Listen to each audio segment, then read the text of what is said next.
This is Jane Rio, and you're watching PhilippineNews.com.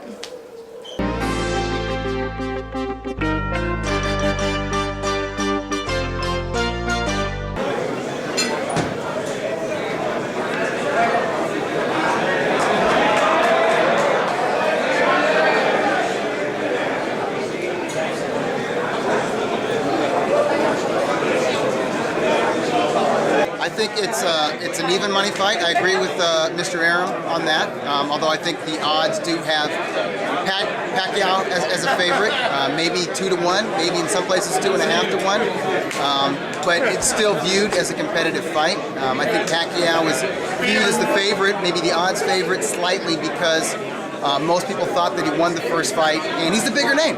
He's Manny Pacquiao. He's still one of the biggest names among active fighters in all of the sport, internationally speaking. And Bradley is still making his name, but I think Bradley's name is bigger now than it was 2 years ago before they first fight.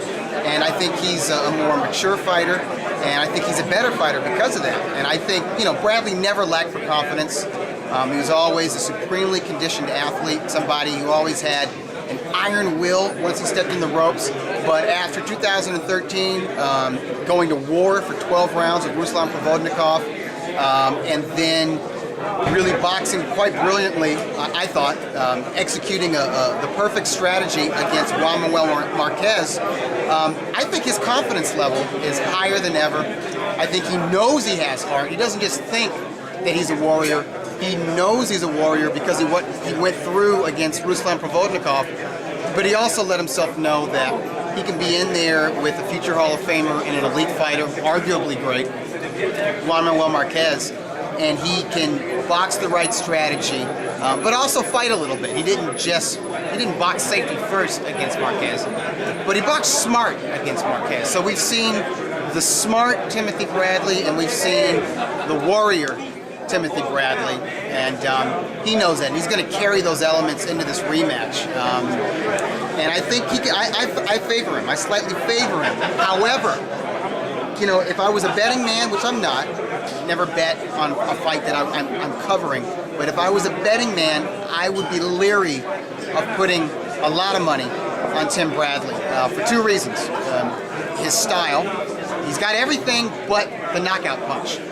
Most of his fights go the distance, and he's not always the aggressor. He's a busy fighter. He'll work for 3 minutes of a round. His hands or his feet are moving. His hands, feet, or his upper body are moving at all times, which is what makes him such a difficult style to deal with. But he's not always attacking. And, you know, if there's a round that's kind of close, and you're in against a name like Manny Pacquiao, who lost the first fight controversial, and Pacquiao just flares up, is just dynamic for 30 seconds to a minute in that round. Even if Bradley out-hustled him and out-boxed him, Pacquiao might get that round on the judges' scorecard. Sometimes judges do make-up decisions, where if one fighter was perceived to be robbed in the first fight, they'll give him the benefit of the doubt in the rematch. That's a danger for Tim Bradley, but also, I guess his style sort of it makes it difficult to give him close rounds because a lot of the members of the ringside press had the fight with Marquez a draw or just 7 rounds to 5 for Bradley. But I thought Bradley won 8 rounds to 4 or maybe even 9 rounds to 3 against Marquez. But I think when there's close rounds and he's in there with somebody who's being aggressive or coming forward or throwing the harder shots, a lot of people will give that edge to that fighter and not Timothy Bradley. So I'm kind of worried that he might lose in a controversial fashion as opposed to winning in controversial fashion this time.